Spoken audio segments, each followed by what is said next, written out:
The Board of County Commissioners acts as a quasi-judicial body when it hears requests for rezoning and conditional use permits. Applicants must provide competent, substantial evidence establishing facts or expert witness opinion testimony showing that the request meets the zoning code and comprehensive plan criteria. Opponents must also testify as to facts or provide expert testimony whether they like or dislike a request is not competent evidence. The board must then decide whether the evidence demonstrates consistency and compatibility with the comprehensive plan and the existing rules in the zoning ordinance, property adjacent to the property to be rezoned, and the actual development of the surrounding area. The board cannot consider speculation, non-expert opinion testimony, or poll the audience by asking those in favor or opposed to stand up or raise their hands. If a commissioner has had communications regarding a rezoning or conditional use permit request before the board, the commissioner must disclose the subject of the communication and the identity of the person, group, or entity with whom the communication took place before the board takes action on the request. Likewise, if a commissioner has made a site visit, inspection, or investigation, the commissioner must disclose that fact before the board takes action on the request. Each applicant is allowed a total of 15 minutes to present their request, unless time is extended by majority vote of the board. The applicant may reserve any portion of the 15 minutes for rebuttal. Other speakers are allowed 5 minutes to speak. Speakers may not pass their time to someone else in order to give that person more time to speak. Good evening. Welcome to the County Commission meeting, August 5. We have Reverend Joseph Bowie here. Sir, if you would come forward.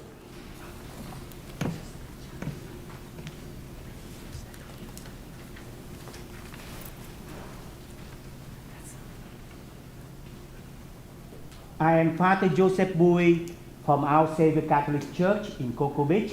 I am so pleased to come here to give the convocation. Please stand.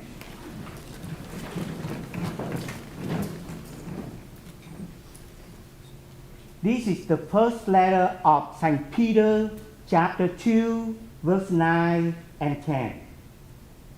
You are a chosen race, a royal priesthood, a holy nation, a people he claims for his own, to proclaim the glorious works of the one who called you from darkness into his marvelous light. Once you were no people, but now you are God's people. Once there was no mercy for you, but now you have found mercy. Let us pray. Loving and Almighty God, before we begin our meeting of Brevard County Commissioners, we pause to give you thanks. You are the source of life and love, hope and peace. And we thank you for so much blessings on this Brevard County. We recognize your care for every one of us, especially during this evil pandemic of COVID-19. We ask you to heal the whole world, most of all, our beloved country of America. And we pray that all of us, especially these your servants of commissioners, would join together in loving and serving this county, which we call our home, just as you love this place and people. Lord God, we ask that you would give these commissioners your wisdom and justice, your righteousness and courage to serve their best. Help them to listen, first of all, to you, to the whole community, and to one another. Help them also to speak, especially to amplify the voices of those in our community who are the most vulnerable and rarely heard. As we seek to live as good neighbors and loving people, we pray for all families of this county. We lift up each agenda item and each county department and each commissioner represented here today. We pray that our agenda would follow and do your will, that we live united as your beloved community. Loving God, you are our Father and we are all your children. Bless all of us who call Brevard County home, and help us join you in making this county a healthy and flourishing home for all. Grant these your commissioners everything they need, that they will fulfill their important role in making our county a better home for all of us. We ask this in the name of Jesus Christ, our Lord. Amen. If you guys would remain standing just a moment, I'm going to go ahead and call the meeting to order. Mr. Lobo. Y'all would join me for the pledge, please. I pledge allegiance to the flag of the United States of America and to the republic for which it stands, one nation, under God, indivisible, with liberty and justice for all. Thank you, Reverend. I almost feel like we should pass around the offering bag now. We have no minutes for approval, and so we have no consent items. So I'm going to go ahead and call public comment. I have Mr. Kevin Panic.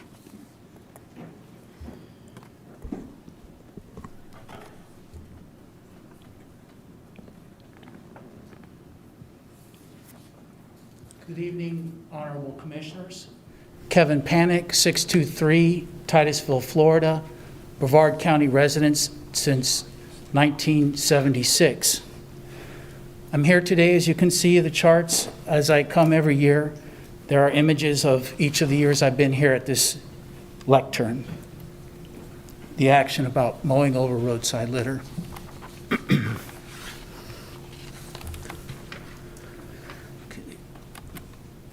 It's the 5th year anniversary, going to year 6. Where did we leave off last year? A request, just please study the problem. Don't solve the problem. Just please study it. The board response was no action. Why no board action? Well, I think it's pretty clear from comments recorded in 2019, I'm the only one with a problem.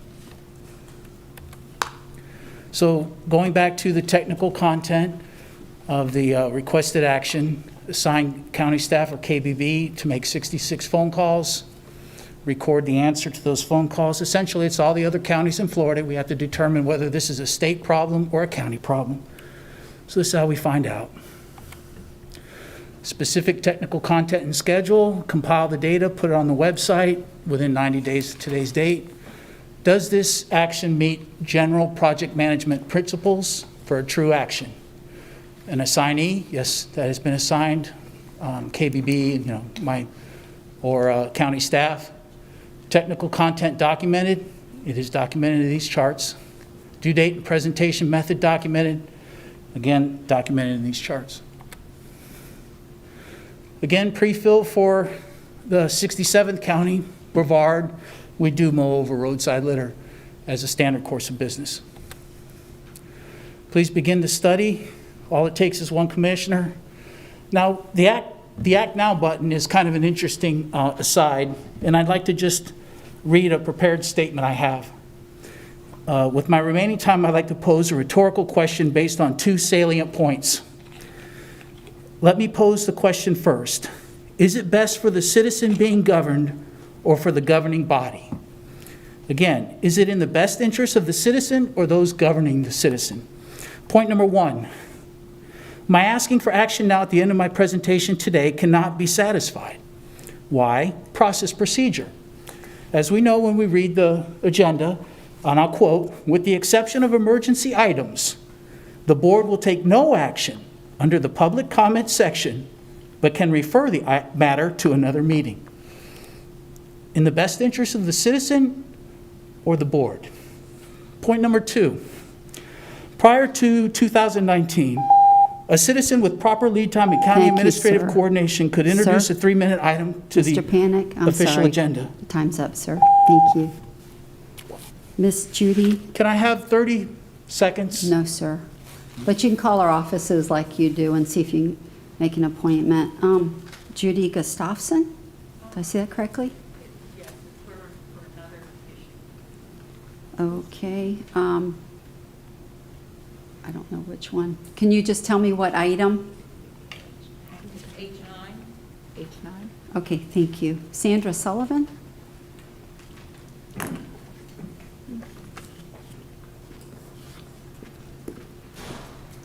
Sandra Sullivan, South Patrick Shores. So from a zoning perspective, I have been reading comp plans and have learned that in the interest of intergovernment aspects, that this is detailed as far as zoning issues go. And in unincorporated, we have a zoning issue that impacts the life and safety of our residents in unincorporated.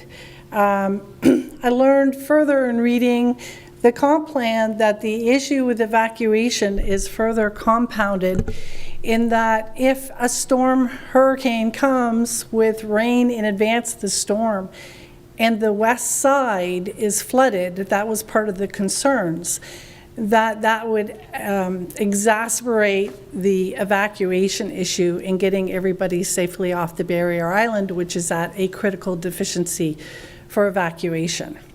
The zoning on the property across the street from the High Tower conservation lands, which are state and federally designated conservation lands, is exceeding the zoning that it has at 5 units per acre. There is no TDR. There is, per records request, no document giving that developer said more than the density intensity that is being developed. I am requesting the county, based on those intergovernment specifications that are in the comp plans, that you work with the city to protect the lives of the people who live in unincorporated and the other residents beachside, so that we don't have a situation like Surfside where people die and then there are litigation against the entities who did not take action based on the very well documented deficiency for evacuation. And I would say the Air Force is also plays a part here, because although the Pelican Coast plan, concept plan, expired after 7 years, I want to bring to your attention the developer has put in his application to St. John's River Water Management District now. They intend to use the outfall, which goes to the beach on that preserve, which your county documents indicate that was near the end of service 20 years ago, and is the FDOT indicates may be collapsed and may have to dig up the conservation lands to put in a new one. So that's also another issue in that is also not permissible under EPA and other regulations. So I would ask the county that we are pleading with you to take appropriate action to protect the lives beachside. Thank you. Thank you, ma'am. Okay, we're getting ready to move into public hearings. I would just like to remind everybody, as they come forward, we address the chair. We don't ask individuals questions. We will take notes, and if it's something we can answer at the end, we will try to do so.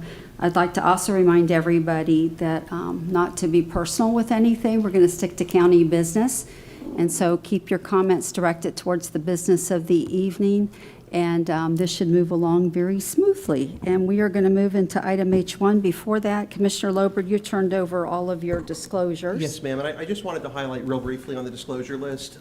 There is a slight addition to what I had most recently provided the clerk's office prior to this meeting, and I added it. If anyone on the item wants me to go through, I'm happy to go through every disclosure, but the item I added to what they had previously had was a final bullet point referencing today, just indicating that I spoke with the applicant here prior to the meeting. Thank you, sir. We email all of ours up to the county, so you guys should have all those, and it's public record if you like them, but everybody else has done the same. And Well, usually Okay. if there's an abundance, but the only one I can, we could find through our email was for item H9. We got an email from Robin Sylvia, and she had a lot of questions, and I believe the commissioner for District 2 responded. We didn't respond because it Okay. wasn't directed toward us. I had the same. Okay. Didn't respond. My office just received it and gave it to me Okay. before I came down here. I didn't even read it. County manager, attorney, let me ask you a question on emails. Do we have to resubmit those? You guys already have those as public record, correct? The emails themselves? Yeah. I think I've turned this on. Yes, we already have the emails, so, I mean, that, I understand that those are submitted before the meeting. Yeah, but I think since we get them, they're already public. Do we have to resubmit emails? You have, because I thought you uploaded them to a website. Right. Yes, so we Right. would have those on file. Okay, so that's what I thought, because our office doesn't typically do that, because I thought it was already in the pot, so. Madam Chair, I just want to understand, because I know this could be kind of read a couple different ways. Do you mean the emails that we receive, or our emails indicating the disclosures? I think when we receive emails, they automatically become public record. Yes. So I haven't sent them up, so I was just double checking. But 'cause I you have never made the disclosures, you have Yes, submitted. ma'am. That's Yes. fine. Any conversations, we always do. Okay, wonderful. Thank you. Move into item H1. Do you have any cards? We do, sir, but I thought we'd go ahead and find out what it is. Good idea.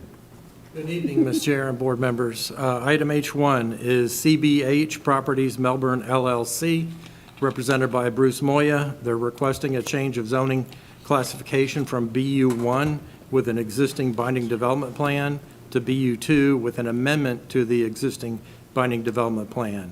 It's zoning item 21Z00012, tax account number 3022324, and it is in District 4. Thank you, sir. And Commissioner Lober, you're ready for me to call Mr. Moya, correct? I'm sorry, Commissioner Smith. You almost jumped in. As long as he's ready, I'm ready. Mr. Smith? I thought I changed my name somewhere. Good. Mr. Moya?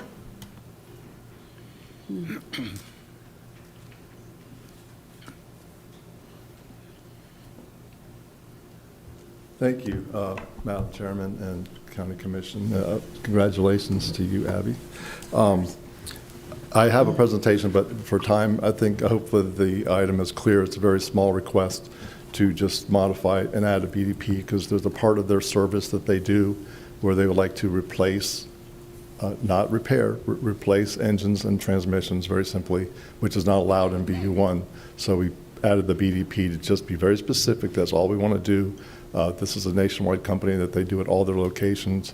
We found that this was a snafu in the zoning, so we're asking for that little bit of a correction. So I don't want to drag it out, but if you do have any questions, I'm here. The company's representatives are here as well, so we are here to answer any questions. I'm good.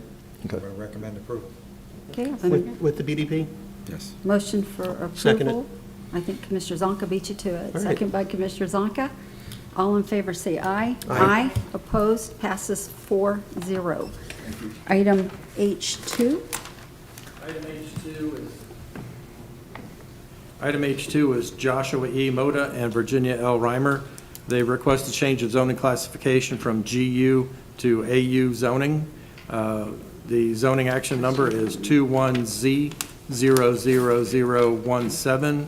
Tax account number is 2314015, and this is in District 1.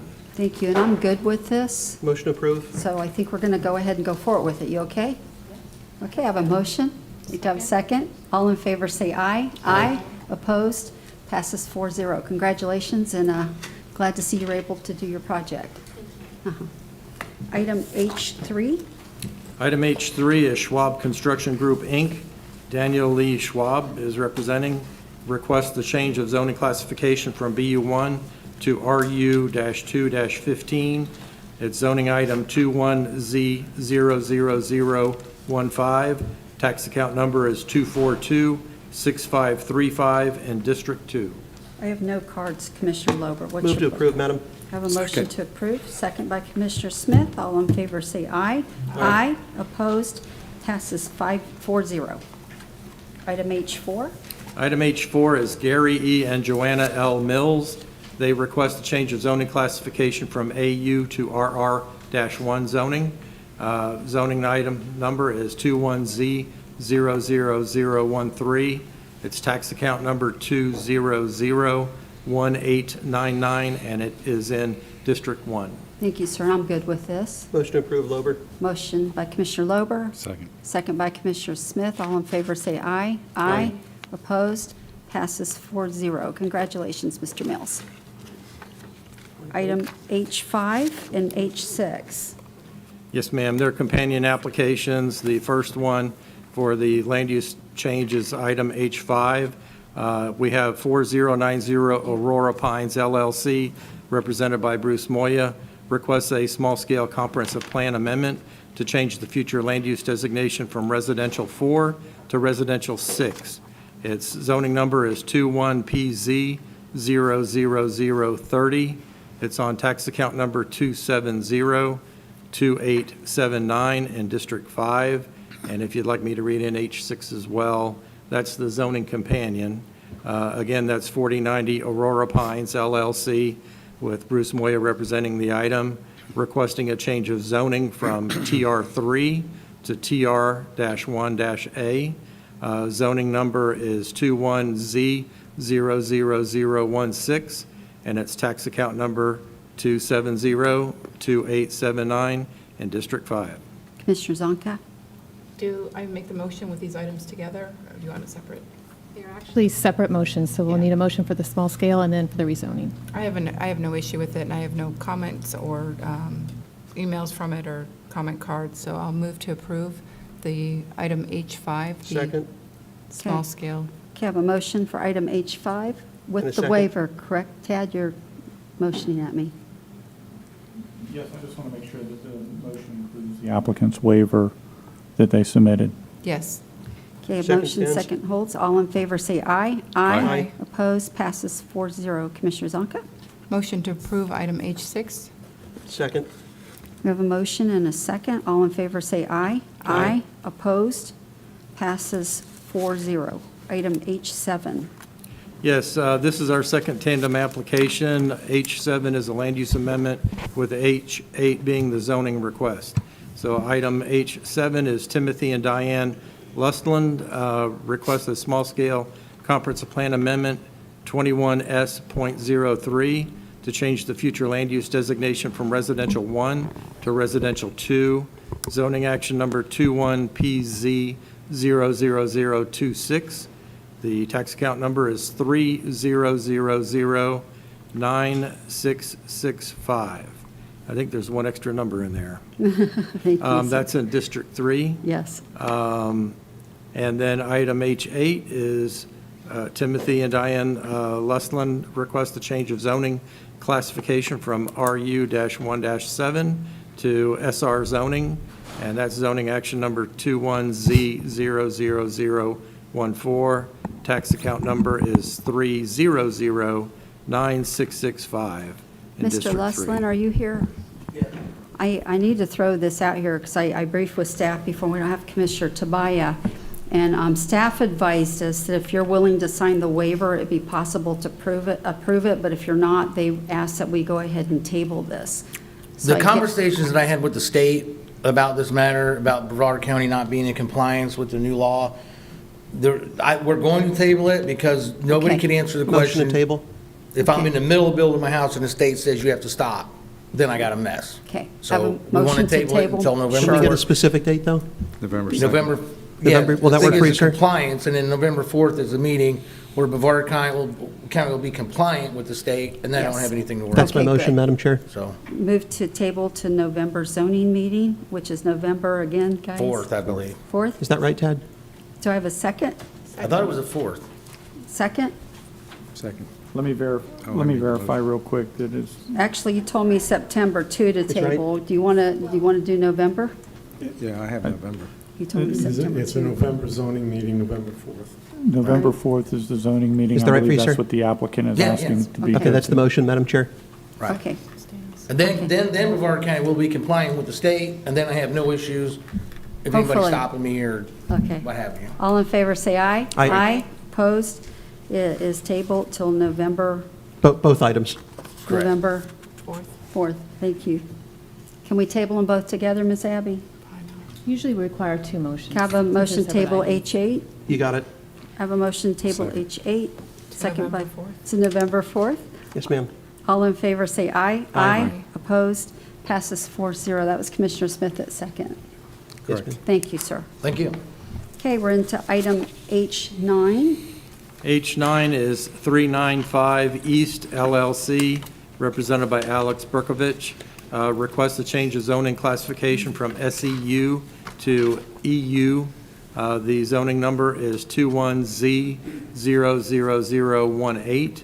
Tax account number is 2511450, and this is in District 2. Thank you, sir. Commissioner Lober, I have 5 cards on this, sir. I'm going to go ahead and call the cards unless you know of something that will ease their mind, but I think potentially here, but my window closed on me. If you could give me about 30 seconds, I'm going to try to pull up an email that has the exact BDP conditions that were discussed. And I think if we can get them on the front end before we even start the applicant's time and just get him on the record indicating that he's aware of the BDP conditions and that he's agreed to them, we can give him his time, and hopefully in that time, he'll discuss the differences between what this was. is that new data as far as the BDP? It may be new to the board, but it's not new to Mr. Berkovich. We don't have the data for the BDP?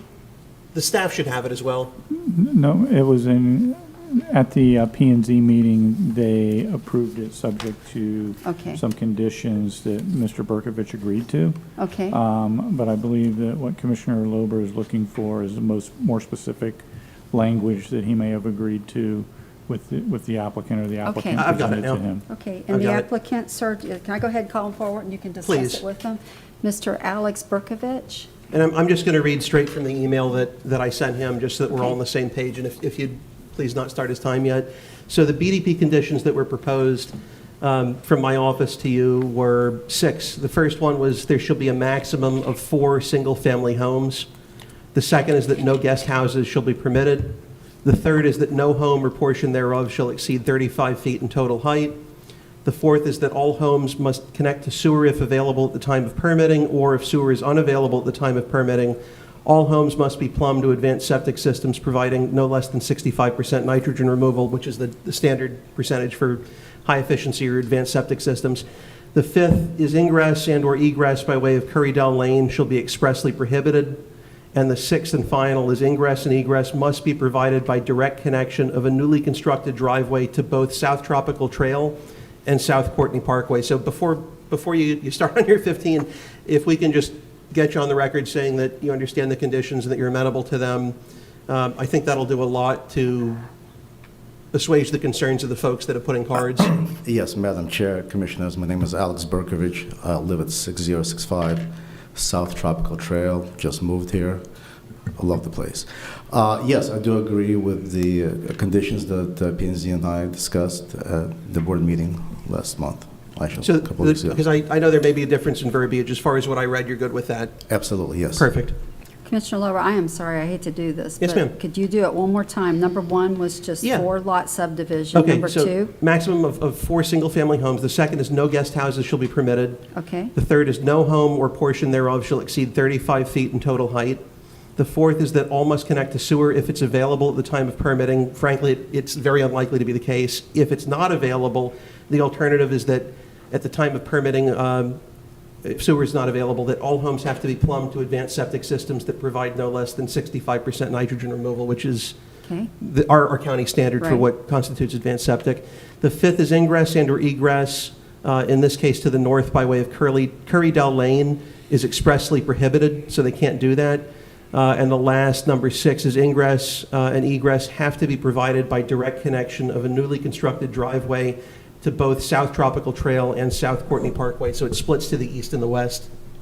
Thank you, sir. I certainly appreciate that. Sure. Sir, did you want to add anything else right now, or do you want to save your time to the end? Actually, just a few seconds. I'd like Okay. to thank the staff. The staff at the county attorney's office has been really helpful, kind of guiding me through this whole process. I'm new to the county, so again, Commissioner Lober, the attorneys, and the staff, Ted, Paul, and Jeffrey, been really guiding me through this process. So, and another thing I'd like to say, you may remember a year ago, approximately, the same issue came to this commission. The only difference is I'm currently in contract with the seller, Mr. McGuire, and the initial proposition was 11 homes on that site.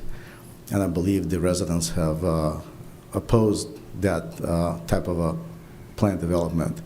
I currently suggested to the residents that be a 4-home maximum on that site, and reached out to about 99% of the residents which are abutting the property, and I got support from every one of them that is literally next to that particular property. So if I hear somebody saying no. Yeah, they shouldn't be, but go ahead. But no, I would like, if there's an issue with a mistake on this chart, I would definitely be happy to address the commission and explain my meetings, my phone calls, and my communication with the owners next door. Thank you, sir. And welcome to Brevard County. Thank you. And we're going to hold your time, and I'm going to call the other cards. All right, I have Mr. Bill Jefferson.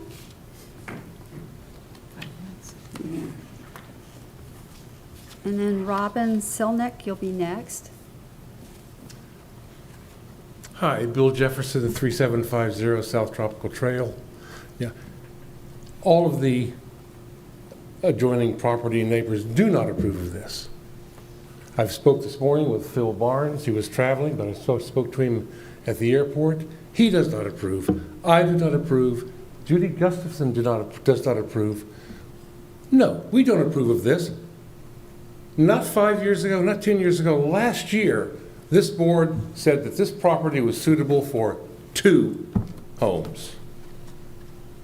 Now suddenly it's suitable for 100% more.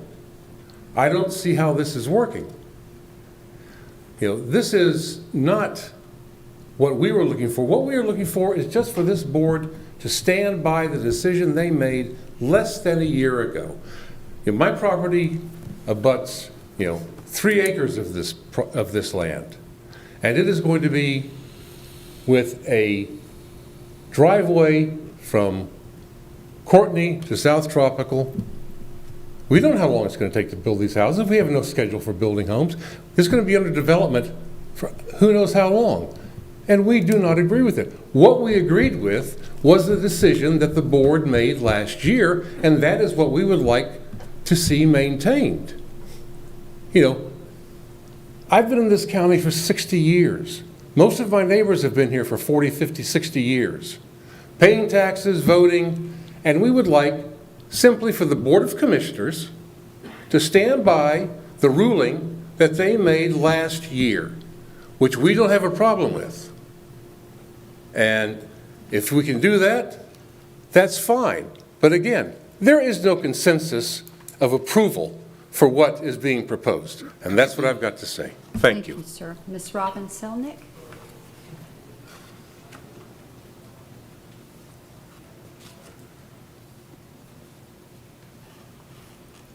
Hi, good evening. Hi, ma'am. It's Robin Sylvia.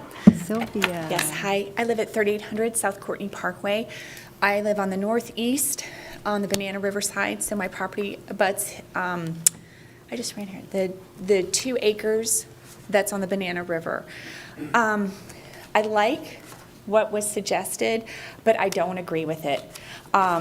for many reasons. And so I am a property owner that abuts the property that I'm not in favor of it for two reasons. The first one is that, like Bill said, this board approved something, money, attorney's fees, logistics, people's lives. We come to you with our concerns and you made a ruling. We felt like it was really fair last year. You guys put a lot of thought and effort into it. And then like less than a year later, we're here again because the property keeps changing hands. I do have a slight issue with the fact that the original owner, based on the ruling this board made, the original price was much less than it was listed for based on the two-house ruling. Now the property has like tripled in value, contingent upon what you guys decide today. And I just feel, I have no interest in this at all, I just feel that's not fair to the original property owner. It's not. That, you know, because of rulings you made, sales were made, now you make another ruling, profits are made. So I just don't agree with that. On a more technical issue, Mr. Berkovich will have to apply for variances to get those 4 homes in there. So you're approving something that then he has to turn back around and go to the staff and get variances on to fit that driveway that we're talking about. So this is not even like doable yet. Okay, so that's an issue on a technical side of things, non-emotional technical side of things. Two, the wetlands, I'm a little concerned about subdividing if it'll have an impact on the 2 acres of wetlands, of 100% wetlands that are on the Banana River side. I know that's not in his intent right now, but I am a little bit slightly concerned about. And then I do have a concern about the fact that he can come up to this board every 6 months, not you, but any other buyer. If 4 is not enough, 6, 8, keep coming back at this. And at what point does a decision that the board made, people are making financial decisions based on those? You know, maybe they're redoing their driveways or adding a pool or doing something because we were told 2 houses were going to be there. Maybe they didn't list their house. Okay, because they're like, no, we can live with that. And now we're changing it. So I just think on a, like, I just don't think that's good practice. The last thing I'll say, because you did address septic tanks, it was a huge issue last year. So again, it's a 100% increase in the septic tanks. Why is that not a problem for a county that takes their septic tank usage and additional septic tanks very seriously, especially on South Merritt Island? That is a gem for the entire community. Our waterway is a gem for the entire community. The last thing I will say is that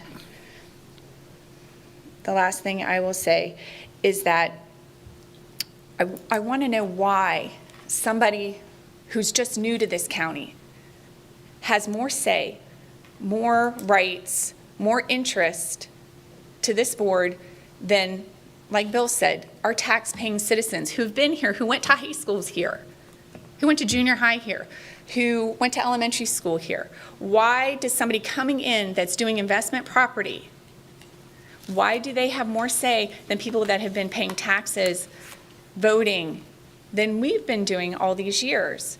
You know, so I just would ask that you consider what the homeowners feel, the technical issues involved, the fact that we were very happy with your decision last year. We felt like it was very fair to the developers, to the sellers, and the fact that the original sellers, man, how do you even process that? They sold the property for nothing. And then you make a decision, the property is going to be sold for 3 times as much. I don't know. Doesn't ring right. Thank you. Thank you. Mr. Russell Doucette? Close enough. Will you say it for me? Doucette. Doucette. Yes. Oh, that's even prettier, though. Well, I'm not from Brevard County, but I've been here 38 years. Russell Doucette, for the record. I live at 1252 Currydale Lane.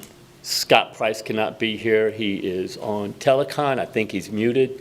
But what we really want to say is we've been working this issue, and we have a litigation with that road for a long time. We're still there. We've met with Mr. Berkowitz.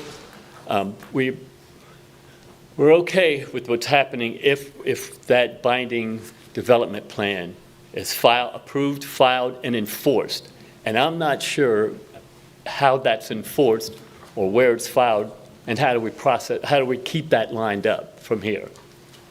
Can I get a We'll little bit of address that insight? later. If you go ahead and let us have all your communication, and I'm certainly someone will address that for you pretty Okay, soon. okay. I'm sorry? No, it's okay, go ahead. Okay, no, don't wanna use up that's your pretty time. much it. I mean, Oh.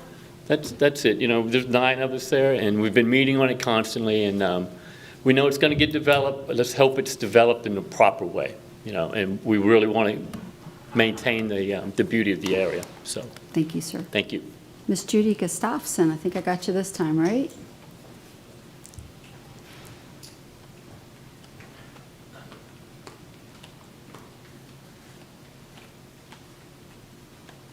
Hi, my name is Judy Gustafson. I live at 3755 South Tropical Trail. I have 2 concerns. One has already been addressed, that's the septic tanks and the number of septic tanks. This is directly over an aquifer that serves both rivers. So if 2 septic tanks is barely acceptable, and 3, that's stretching it. So 4, we just have to be very, very careful of our water. We have destroyed as much as we can, so the septic tanks really concern me. The second is the egress and ingress off of Tropical Trail. On both the north and the south sides, there is a long, slow curve. And by the time you get to that place where they would be egressing and ingressing, a lot of the cars can't see coming and going. To have a lot of, traffic there is really difficult. It's also a very, very narrow place, and I just feel that that could be a very dangerous situation. So I think that that needs to be looked at. Thank you. Thank you, ma'am. Okay, that's all the cards I have. Mr. Alan Berkovich, would you like to come up, sir? Thank you, Madam Chair. I'd like to address 2 issues here. Mr. Bill Jefferson, I've never personally met him. I did see him on the video last year. I did see him at the P&Z board meeting and today. And I don't want to be rude to Mr. Jefferson, but I want to make sure that the board understands his statements are inaccurate at best. He kept making statements on record that he is directly abutting the property that I'm buying. If I may approach here, if you look at the red zone in which the property we... Mr. Berkovich, maybe if you can bring it closer to the mic just to keep the record clear. Absolutely.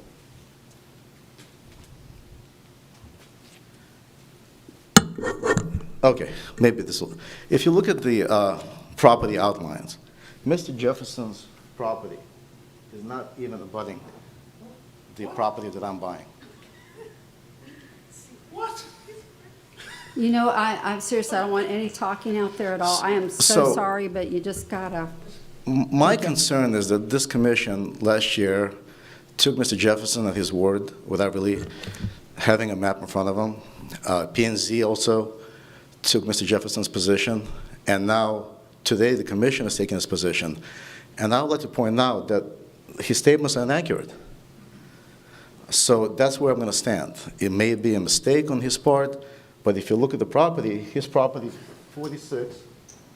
There's Mr. Tumbler, which approved, supported my 4 homes. And there's the driveway, a flag lot, that reaches number 48. Mr. Jefferson is 46. As far as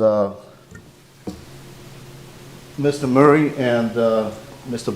Barnes. Mr. Barnes and I spoke last night. We texted each other, so he was supporting the project.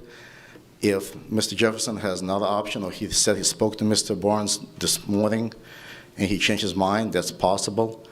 But as of last night, Mr. Barnes was in full support of the 4 homes that we discussed. Initially, he was not last year, and the P&Z, and I explained to him what the project is. Also, I believe the association, which has the majority of the stake here, which is all of these homes, I believe there was a letter sent that they will support the 4 homes. I also spoke with Mr. Burnett, and Mr. Burnett is here. I'm not sure if his position changed, but I believe they also support 4 homes. I do agree 11 homes was excessive, and being possible, in my opinion, to squeeze into that, 5-6 acres. But I believe we have a majority of support here. As far as Ms. Sylvia, she is in 31. She is across the street from the development. I do not see how that will impact her in any way, shape, or form, especially I'm planning to do a little boardwalk and a little kayak stand and keep that as a natural preserve for the future of the use. So if any questions, I'll be glad to reply. Okay, Commissioner Lober, do you have something for the applicant? Commissioner Zonka does. Okay, Commissioner Zonka. Yeah, I can't see it from here, and I just want to clarify, how many properties are on that lot directly Over here? on the other side? Over here? No, down. On the south. Yeah, on the south side of what you're planning for your 4. Mr. Burnett and Mrs. Ms. Tumbler. So there's 2, but it looks like there's 4 lots, correct? Well, because Mr. Reinhardt and Mr. Jefferson are between the flag lot. So Oh, they're no, not- I'm not suggesting that they Oh, yeah. literally abut, but there's 4 houses. There are 4 lots, yeah. The only difference is we have a 10-foot difference between the width of these lots versus my lot, well, the one. And on approximately how many homes are to the north of that? 9 homes. The association has 9 homes here. Okay. So I'm not asking for anything out of the ordinary. And the only thing that I might be coming back to this commission, if this gets approved today, is possibly in the future some waivers for some width issues. That's the only thing I would see in the future. Okay, that's all I had from my Thank you. questions. Commissioner Smith, do you have something for the applicant, sir? Yes, ma'am. Okay. I think your mic, is your mic on? Yes. Now it is. I'm concerned that I'm hearing that we approved 2 houses last year. I'm sorry, but I've slept a few times since then. I don't remember this issue. Maybe if the gentleman was in front of me, I would recognize him and it might ring a bell, but I don't remember anything. And I would like to hear, maybe go back to that meeting and watch the film. I think it was 3. 3 meetings? I think it was approved for up to 3 houses. Oh, 3 houses. I think we did a lot of discussion on septic tanks at that time as well. It was Well- going from 11. Yeah, I'm sure Commissioner Lover's about to help us out. Yeah. At least okay. to a degree. Yeah. Okay, because I obviously, as are all of you, I'm sure, I'm very sensitive to septic systems and that particular area of proximity to the water. And so, but, you know, again, I would defer to our staff and their expertise as well, but, so, Mr. Lober. All right, so I may actually hop up at some point and run down to the board to kind of illustrate a point. I don't know if Logan's upstairs working the camera, but if you can, they don't need to see my pretty mug. They Or probably want to Commissioner see Lover, that. maybe we can bring it up here for you so you can use Yeah, up maybe here we'll and do set that. the camera. Yeah, but let me, before we get there are just a few things, and I kind of have notes all over the place, so forgive me if I'm a little disjointed here. But again, what was proposed the last time we had this was 11. 11, I think everyone up here would agree was ridiculous. Sewers were an issue, or excuse me, septic tanks were an issue because we were talking about 11 of them. I don't always agree with Commissioner Zonka, but her questions really are good questions that she posed with respect to how many properties were to the south and how many properties were to the north, to get an idea for purposes of consistency and compatibility, whether or not what's proposed fits in.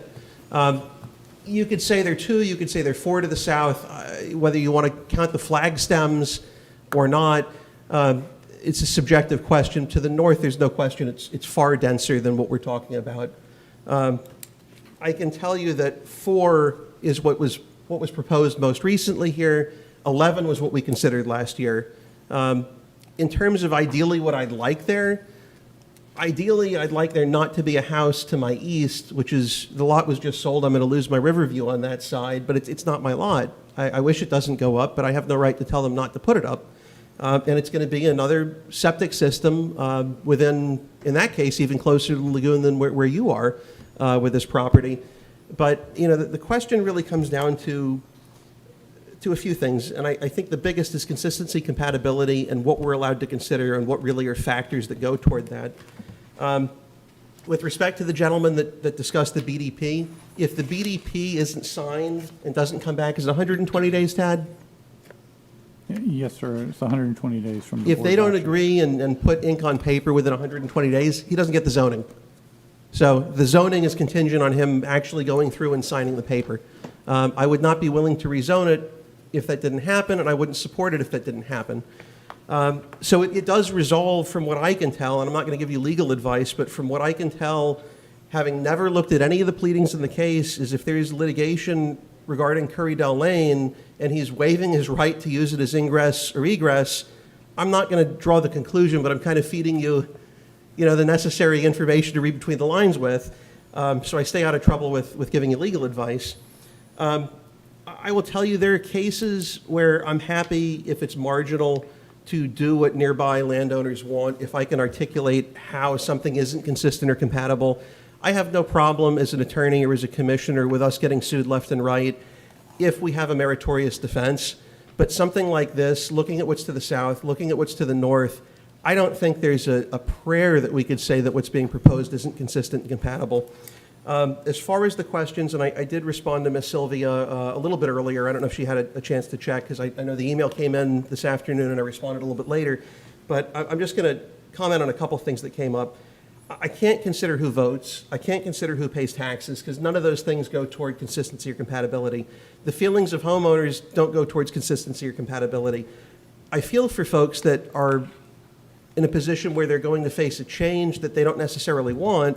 I'm in that position myself with a house going to my east. I absolutely don't want it, but I never went to the city, in my case, in Rockledge, and said, hey, don't allow them to put this up here. Don't do anything, to facilitate their putting up a structure. It's consistent. It's compatible. I don't have a choice.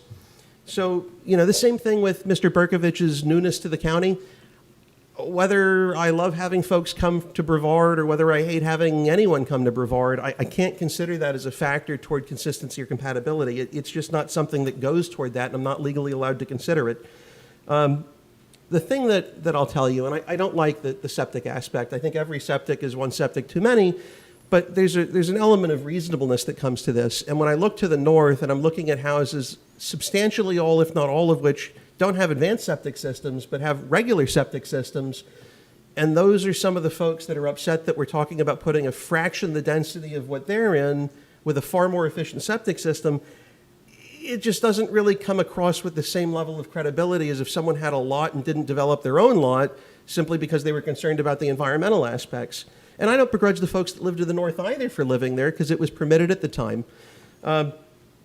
I will address, though, the concern that this may come back in 6 months. I'll just put out there flatly, Mr. Berkovich, you would have an ungodly, inordinately difficult time convincing me to allow more than what you're seeking to do here in 6 months, in a year, whenever. This really is it for me. I will tell you my willingness to go with 4 was dependent on a lot of these Bdp conditions that you've agreed upon, which serve to mitigate any sort of adverse impact to the homeowners that are nearby. As far as the length of development, I think one of the first 2 speakers mentioned the duration of the development being a factor. I can't consider it. If it takes them 6 months, a year and a half to build the house, the duration of construction doesn't go to consistency or compatibility. To my east, I'm going to have to deal with construction. Do I want to? It's my only ingress and egress. I have to pass it. I may well get flats in my tires because there's construction going on there. I don't have a right to preclude it for that. It sucks. I don't like it. It's something I have to live with, and it's something that others, unless they own the property that they don't want developed, they're in the same spot I'm in that sense. So, looking at it, I think the other thing that's important to realize, and a lot of folks, I don't know that they're necessarily on board with this, or it hasn't necessarily resonated, this application is for the entire area that's red on that map. I don't know if we can zoom in on the map. It's the whole darn thing. So when we're talking about 4 lots, the sketch that was very preliminary, that was not submitted for permitting purposes at this point, but to give us a conceptual idea of what might be submitted for permitting, had all 4 between the 2 roadways, between Courtney and Tropical. If you look at this, the BDP is limiting him to 4 single-family homes in the red. That's all of the red. So in that sense, if he has his 4 in the center, he's not going to be able to put a home on the portion that's labeled 31 on the east, to the east of Courtney. So it's something where the density is even potentially less than what it might come across at first. I just don't know a way that we could get around granting this and have any chance of defending litigation. And it's like I said, I'm not remotely skittish. I love going to the courthouse. Going to the courthouse paid for me to build my house. Don't have any issue with it. But if we have no valid, no meritorious defense that's potential, I don't know that I would be keeping with my fiduciary duty to the taxpayers and to my constituents if I just say, well, let's make the folks happy, because all it's going to do is delay the inevitable, and he's going to get it at the end of the day anyway. If anyone has retained an attorney on this and they still have contact with him or her, you may want to discuss that, because I'm not saying it just to placate you. I really mean it when I say that. I've discussed it with staff, and Abby and Tad are never going to sit up here and say, oh, well, would we lose a lawsuit? Oh, we got a real hard one coming. They're never going to say that. You know, they can't say that sitting up here, because if the board turns around and denies this, the first thing that's going to get played back at trial or prior to then is our own attorney saying, yeah, we got a loser of a case. She's never going to say it. He's never going to say it. I'm going to say it, though. I don't think we can prevent this from happening. I think that the conditions that were agreed upon are reasonable conditions. As far as non-compliance with the BDP, I'll just put out there, if there is non-compliance with the BDP, from my perspective, I am willing to do whatever we have our ability to do, whether it's filing a lawsuit and enjoining him from continuing construction, whatever the case may be. I'm fine hammering him into the ground if he violates the BDP. But I'd like to give him an opportunity to at least be judged based on his actions, not what I perceive his actions might be. So from my perspective, I feel for you guys. I really do believe it's consistent. I really do believe it's compatible. I've got the same situation myself where I live. In fact, 2 of the houses, the one directly to my east and the one south of it, they both just sold. And those are the only 2 between me and the river. They have surveying stakes in the one to the south and my east. The one to my north, they're trying to cut away a tree that's actually wider than I can hug my arms, which they already did to the lot to the south. It sucks. I don't like it. The tree has been there for longer than, I would say safely, longer than anyone in this room has been alive, doubled. Well, So it's, maybe not. Including my dear friend here, Commissioner Smith. I've got to tell you, I mean, I'm going to go ahead, because I think I'm getting circular at this point. Go ahead and move to approve it, contingent on those BDP conditions that we have Mr. Berkovich on record having agreed to. And as I said, if within 120 days it doesn't come back with ink on paper with those conditions, he's not going to get the rezoning. Do I have a motion? Do I have a second? I'll second it. Second. Commissioner Lober made a convincing argument that I've acquiesced, and I'm willing to go forward with this. Thank you. Commissioner Zonka? I'll be quick because I don't want to belabor the issue, but, you know, I think one thing that we forget, and I don't expect residents to figure it out either, and with the exception of 1 or 2 comments, I think we need to remember to stay on the facts. You know, like, emotion is much bigger oftentimes than facts that are presented, and I didn't hear any facts as to why we shouldn't allow you to do this. The reason why I brought out the number of lots to the north was because you weren't even asking for half that amount. And so I think you came in here knowing, in order to get the support of the commissioner in your district, in this district, and I welcome to Brevard. I'm sorry if you felt like we didn't want you here. I mean, that's not the sentiment of this board by the sounds of the comments. I do pay taxes, by the way. And people move here all the time, and I don't ever want somebody to feel like they're not welcome here, and I don't ever want someone to feel like your voice doesn't matter, because it does. So thank you for investing in our community. Thank you. So I'm happy to support this. Okay, I have a motion and a second. All in favor, say aye. Aye. Opposed? Passes 4-0. Thank you, sir. Thank you. Moving into item H10, Yeah. right? Item H10 is request for the board to conduct a Is your mic on, public... Ted? Can you hear me now? Is it better or worse? How about now? Okay. H10 is a request for the Board of County Commissioners to conduct a public hearing to consider proposed amendments to Brevard County Code of Ordinance, Chapter 98, Article 4, Port St. John Dependent Special District, Section 9805. Essentially, this section of code revision will allow items that go before the Port St. John Special District to continue to the board, whether there is or is not a quorum. If you have any questions, please, I'm happy to answer them. Okay, and Tad, what I would like to do is to just adopt the code for now, correct? Keep it the same and just adopt it? What's been proposed or what the Port St. John's board recommended? What's proposed? Okay, I'm not ready to do alternates here yet. I'm waiting till COVID calms down a bit. okay. Okay. Commissioners? I'll go ahead and make a motion in accordance with exactly what you said. Okay, I have a motion. Do I have a second? Do we have any public comment on this matter? I don't, sir. Okay. Thank just you, checking. though. Thank you. Okay, all in favor, say aye. Aye. Opposed, passes 4-0. Item H11. We have some cards, We Madam Chair? do. If you'd be willing to give me a couple minutes after staff introduces it, I think I may be able to address some concerns as well. Okay. Thank you. So item H11 is a request that the Board of County Commissioners conduct a public hearing to consider the amendment to Brevard County Code of Ordinance, Chapter 8, Article 5, North Merritt Island Dependent Special District, Section 9845. Again, this code section in this proposed amendment would allow the matters to come to the board whether the special district did or did not have a quorum. If you have any questions, please let me. Thank you, Happy to answer. Commissioner Lober. Okay, so I'll just kind of give you the very quick recap. I'm not in favor of what was proposed as far as changing the ordinance outright. I'd like to keep what's there. There were 4 bulleted items that were suggestions that were requested, it appears, by the Dependent Special District. I am comfortable doing a modification of the first one where it says Section 2, subsection 4, the addition of a force majeure clause in the event the Dependent Special District does not provide a recommendation due to a force majeure. An item may be rescheduled to the next available meeting. Instead of force majeure, though, I'd like to say a storm event, because frankly, with COVID, I don't know that you couldn't make an argument that COVID's a force majeure, and we may have another year or 2 years or 3 years where it's still technically floating out there. So I think if we define with some specificity what a force majeure is, I would be comfortable with something saying a storm event, because I think that's what people are really worried about, namely a hurricane, a tropical storm, or a tornado.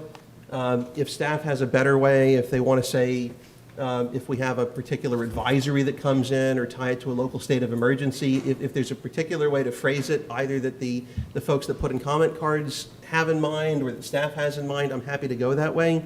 But at the end of this, and I have looked at this at great length, there's no way that the second bulleted point that I would go for that, just to say basically it's one freebie. The third one I think is problematic, as I discussed with staff. I don't want to go with the changes as proposed. I think it would end up denigrating the Dependent Special District, where it basically puts them subservient in a way that they shouldn't be, in my mind. The difference between this and Port St. John is that these folks are elected and not appointed, and that carries some weight with me.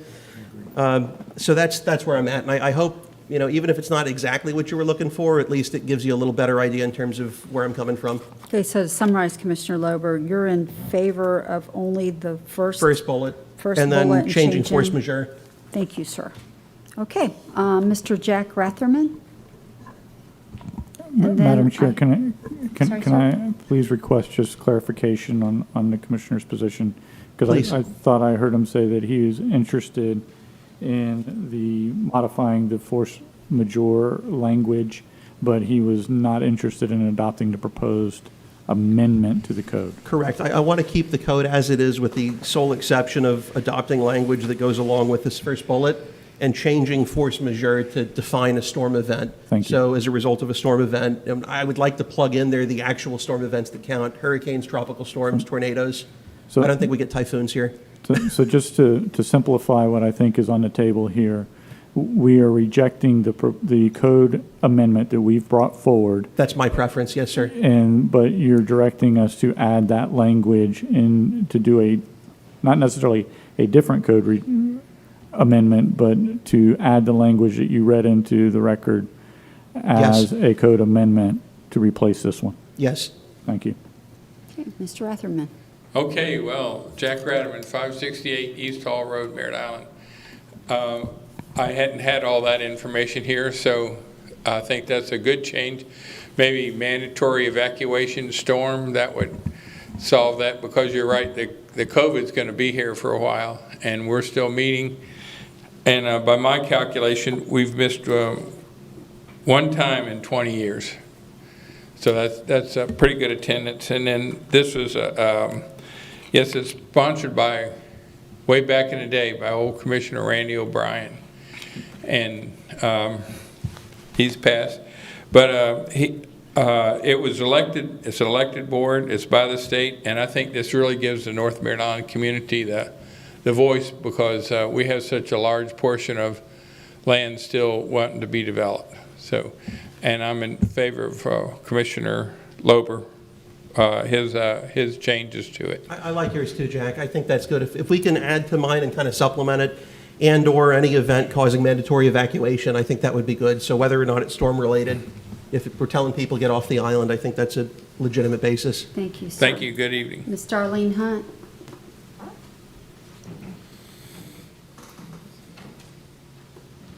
Yeah. Michael Yout should be next, sir. Good evening, Madam Chair, Commissioners, and staff. My name is Darlene Hunt, and I reside at 125 West Crisafulli Road on North Merritt Island. I may repeat some of the things that have already been said because I've got it all written down this way, okay? The North Merritt Island Independent Special District, which is referred to as an advisory board, was established in 1998. Local citizens and the then D2 Commissioner and a unanimous vote by the Board of County Commissioners authorized this issue to be placed on an election ballot by the Supervisory of Elections for voting precinct 15, which covers the area from the Barge Canal to Kennedy Space Center. 75% of the precinct voters voted yes for the creation of the North Merritt Island Advisory Board. It would consist of 7 elected representatives from that area serving 4-year terms.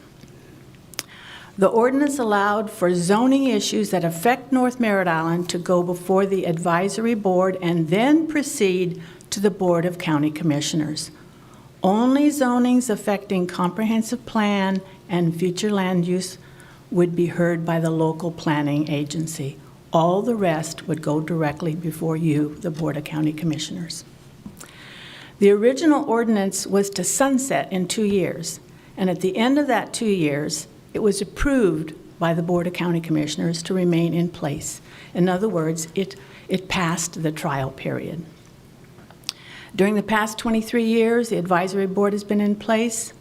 The issue about a lack of quorum occurred one time on November the 9th, 2017. It was resolved by postponing the meeting to the following week on November 16th, and there was a quorum, and it then went to the Board of Commissioners on the originally scheduled date, December 7th. So in that case, the zoning experienced a hiccup, but it was still accomplished by the exact scheduled hearing date. So it's kind of bewildering to me why time and energy is being spent on trying to resolve a problem that doesn't even exist for the North Merritt Island Independent Special District. So I too ask that you do not pass the ordinance which changes North Merritt Island's function requiring zoning issue to be reviewed by the Planning and Zoning Board. Let it remain the elected board that makes the zoning recommendations to this elected board of the County Commissioners. Thank you for allowing me to speak. Thank you, ma'am.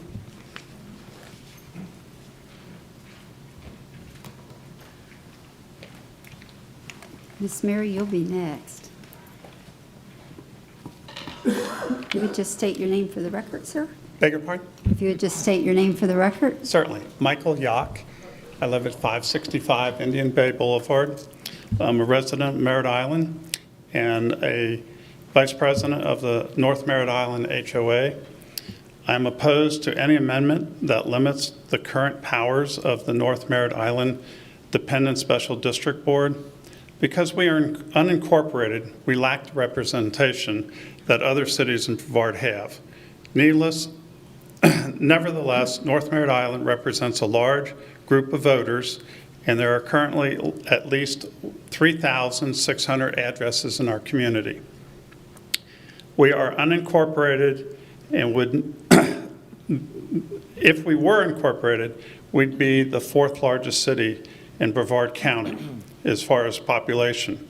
We have clearly defined boundaries with rivers to the east and west, the Space Center to the north, and the Barge Canal to the south. Looking at North Merritt Island on a map, we also are the largest area in District 2.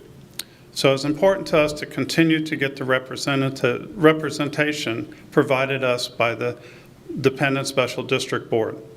The current members are elected to the board and are unpaid. So there are minimal costs to the county to continue operating the board. Once again, I'm opposed to any changes in the current powers of the Dependent Special Board.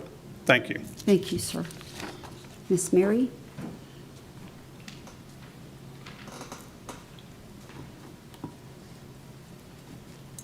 Hello, I'm Mary Hilberg, 3780 Sierra Drive in Merritt Island, and I'm the chair of the North Merritt Island Special Advisory Board right now, and I have been for several years. I've been on the board for 13 years, and as far as all the time I've been on the board, we've never missed ever having a quorum except that one November 2017 meeting, in which case it was a misunderstanding. Somebody thought somebody else was going.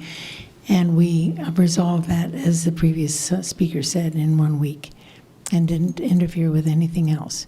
So I would appreciate it if the commission would, is my mic dead? No, You're good. I would appreciate We it can if the hear you. commission would allow the board to stay as it is. And I would agree with the force majeure or whatever wording that is appropriate for the addition to that. Thank you. Thank you, ma'am. Okay, that is the end of the public comments. Commissioner Lober, do you want to form a motion, sir? Actually, Abby's done a wonderful job here. I took a glance at it during some of the public comment as well, of putting some specific language together. And if she'll go ahead and kindly read it into the record, I think that'll be my motion. So just for the record, everything will stay the same. We'll take out all the changes in sections 1, 2, and 3. But in section 4, I will revise the language to read, in the event the dependent special district does not provide a recommendation on an item, notice for a regularly scheduled meeting of the dependent special district due to a hurricane, tropical storm, or tornado, and or any event that causes a mandatory evacuation, an item may be rescheduled to the next available meeting of the dependent special district. That's the motion. Okay, I have a motion. Do I have a second? Second by Commissioner Smith. All in favor say aye. Aye. Aye. Opposed, passes 4-0. Thank you. Thank you all. All right, we are moving into board reports. County Manager? No report. County Attorney? No report. Commissioner Lober? I've been trying to pawn off some bananas that I grew in my backyard. I've been handing them out left and right like a crazy man. If anyone wants them, I've got some up here, so please feel free, because otherwise they're not going to get eaten. Okay, Commissioner Smith? Thank you, Madam Chair. You know, bananas are good for dogs. Winks might not. He might loves like them. Yeah, okay. I just thought maybe you didn't know that. Okay. So Winks has his fill We've also. still got some for him at the house. Okay. Okay. I just wanted to mention that I've talked to numerous businesses in the county, and including hoteliers and the zoo, and some others, that have told me that they've really rebounded since COVID started. And in fact, the zoo set attendance records in May, June, and July. Good. So, and several others mentioned that they are putting up record numbers of business numbers, income, et cetera. So I just wanted to throw that out. And the zoo also is offering free admission to children during August and September. Oh. So if anybody out there has kids and want to go to the zoo, now's a good time to go, because you only have to pay for yourself. The kids get in free. You can take your bananas. And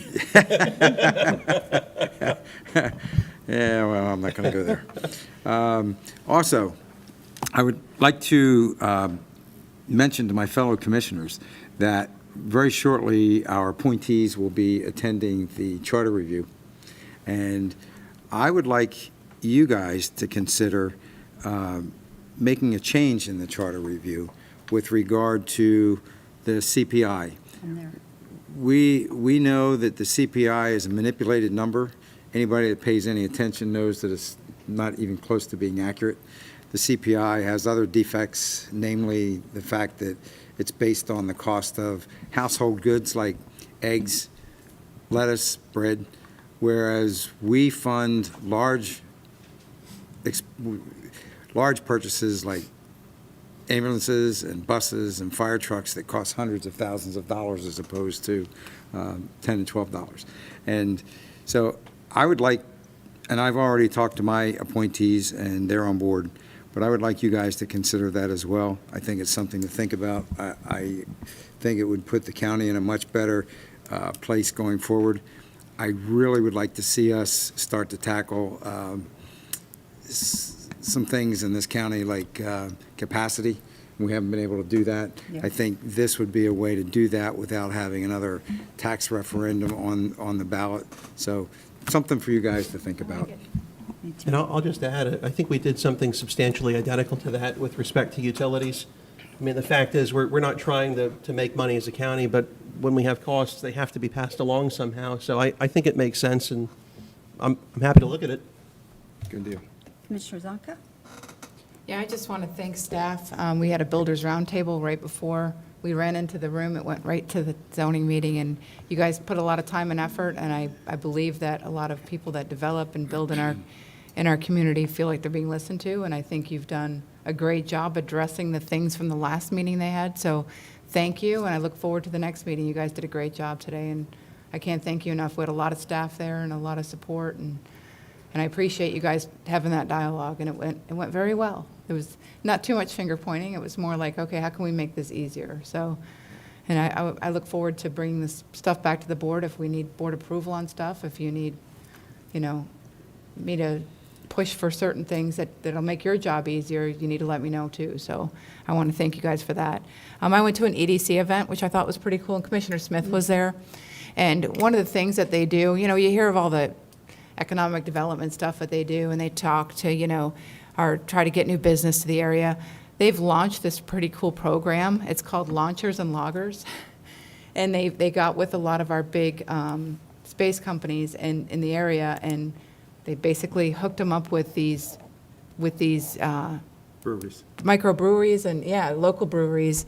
And because most of these guys that run these breweries and own these breweries are engineers. So, it's really cool. So just check it out. You can search it up on Google. I might post something about it tomorrow on my commission page, but it's kind of a neat little initiative, a neat little marketing initiative that kind of gets people excited about the Space Coast, because one thing that we're lacking, and it's not just in the service industry like we hear about oftentimes in the news, is we lack a talented workforce. We have, we have all these companies coming here doing amazing things like SpaceX and that sort of thing, but we lack, lower level to higher level talent, and I think we need to do whatever we can to make sure that we're welcoming people and make them want to live here and make businesses want to continue to come here. So, yeah, that's about it. Along that same line, it was mentioned, maybe you might see some of these microbreweries have their products launched on one of these future space missions, and they may be popping brews at the space station with our local microbreweries products. So that would be pretty cool too. That might I cheer think it's really everybody great up. what they've done. And it's probably, leads into probably where I'm going to not necessarily give my money to like space companies. That's not it. But I'm going to try to use my $2 million that was allocated toward workforce development, toward either scholarships or, That's good. Yeah, that'd be STEM. I'm not sure where, but I want to invest in the future, because we definitely lack in the workforce, and this COVID has made it much worse for us. Definitely more in the medical community. And in we the found trades, out. I think it's Yeah. one of those forgotten things. We have we need welders, and we need Plumbers, electricians. high-tech manufacturing, and we need a lot of other stuff. So I'm going to try to find a creative way to do that, not to make staff's life miserable, but let somebody else manage it.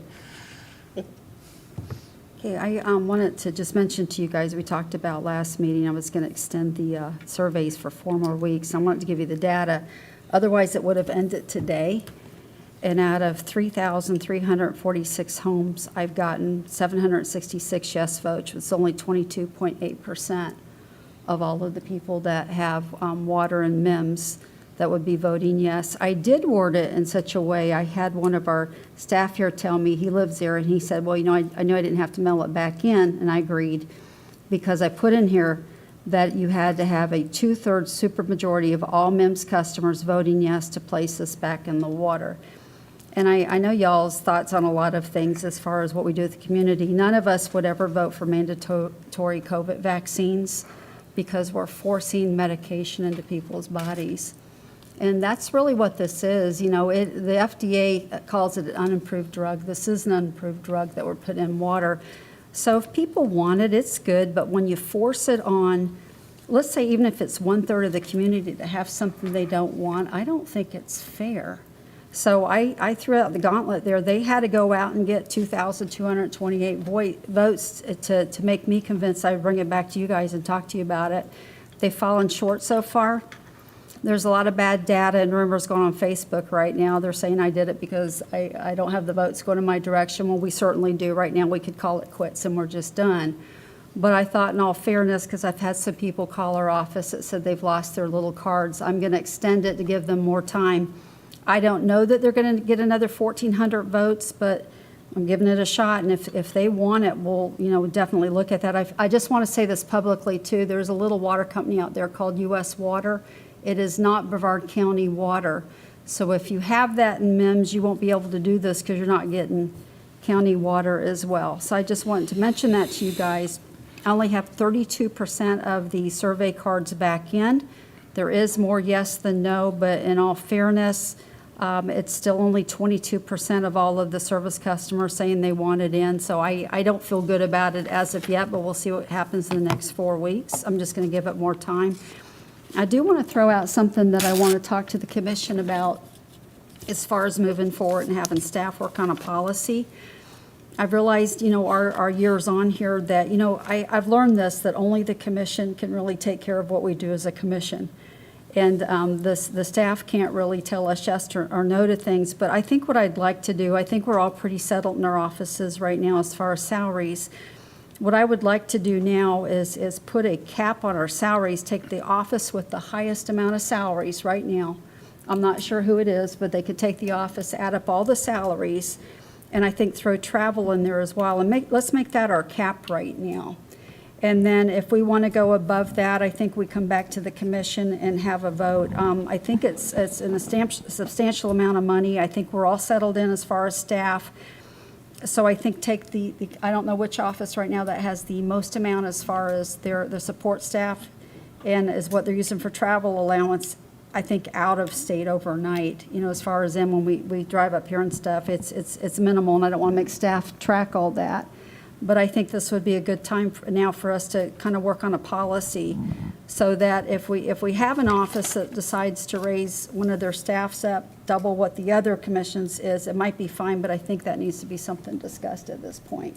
Madam Chair? Yes, sir. Just a couple thoughts, and I say this to my understanding, and I'm not trying to brag, but I just want to get the context out there. I think I've had the lowest overall staff expenditures out of any of the district offices because I started and I've kept the fewest full-time employees of everyone. And I'm not criticizing anyone else. I'm not saying you're not doing it the right way. It just works for District 2, at least with me there. I would just appreciate if you'd allow this to go to the next meeting so I have a chance to talk. Well, I would like for them to come back with a proposal for us. We're not voting on it right now. Okay, so you're not proposing that we limit it to what it is now? I don't want to vote it right now. I want staff to come back and show us what it would look like. But I Okay. think that'll give you time to look at numbers and you can see what it is. I think that gives us a lot of room to move around. I think the highest office right now just recently did it, so I don't think they're going to have any struggle with it because I think they're already at good numbers. And So. I just want to put this out there, and I don't think that what you're asking for would cause an issue with this, but part of the way that I'm able to basically get away with the fewest full-time employees is because I really hired the best people I possibly could, and I've got one that's got more degrees than it seems almost than letters are in the alphabet, and he makes, by a government standard, a very good salary, but he puts in the work and he has a ton of qualifications. I Totally- just want to make sure that totally we yours. still would retain the discretion to divvy up the salaries Oh, from the overall totally your pot. discretion. Matter of fact, I think you still have a substantial amount of money you could still play with considering the highest office right now. Yeah, and You like need I to- said, I think we're still the lowest. I know we were. Yeah. I know that Kurt unfortunately had Pat leave the office, so he may be at or below Yeah. my level now, but I just don't want to find that there's Yeah, I a, think you got some room. I think we're all very responsible. I just realized moving forward, this is something we should maybe kind of put into policy for us. and then I guess as far as CPI, do we want to give them some direction either for cost of living or CPI to have Well, something where as it, they give raises, that'll be considered. That's nothing that we're doing. As the Okay. CPI employee raises come along, but let's just say that I hire someone, I want to hire a fifth person and bring them in for a substantial amount. At this point, I should bring them back to you and tell you guys, look, I'm adding a whole nother staff member. I'm raising my budget by 15%. I think it should be discussion after we hit the highest level office. Okay. Go look at the numbers with it, and you'll see we've got a lot of room to maneuver. yeah, if but- it's just getting staff to come back, I'll support you on it tonight. Okay. So, does that make sense, Mr. Abate? I understand what you're saying. You And, do? Yeah, we'll put something together. Okay, thank you, sir. All right, that's all I have, and on that, I'm going to call this meeting adjourned.